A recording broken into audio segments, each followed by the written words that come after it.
ఇంతవరకు దెయ్యాలు ఉన్నాయా లేవా అనే ఒక ఆసక్తికరమైన సందేహం చుట్టూ కథలు తిరిగాయి. తమ వాళ్ళు దెయ్యం బారిన పడితే రక్షించుకోవడం అనే ఒక ఉత్కంఠభరితమైన అంశం చుట్టూ కథలు నడిచాయి. ఇక ఇప్పుడు దెయ్యాలతో రొమాన్స్ చేస్తే ఎలా ఉంటుంది అనే ఆలోచనతో ముందుకు వెళ్లే ఒక హీరో కథగా లవ్ మీ సినిమా రూపొందింది.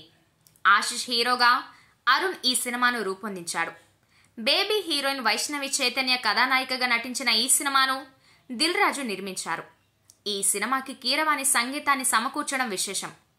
ఈ నెల 26వ తేదీన ఈ సినిమాను విడుదల చేయాలనుకున్నారు. కానీ కొన్ని కారణాల వలన వాయిదా వేసుకున్నారు. అలాంటి ఈ సినిమాను మే 25వ తేదీన భారీ స్థాయిలో విడుదల చేయనున్నారు. బేబీ తర్వాత వైష్ణవి చైతన్య చేసిన సినిమా ఇది. అందువలన సహజంగానే సినిమాపై అంచనాలు ఉన్నాయి. అందమైన హీరోయిన్ తన వెంట పడుతుంటే హీరో మాత్రం దెయ్యం వెంట పడటమే చిత్రమైన పాయింట్. మరి ఈ కథలో ఉన్న మ్యాజిక్ ఏమిటనేది సినిమా విడుదలైతే గానీ మనకు తెలియదు.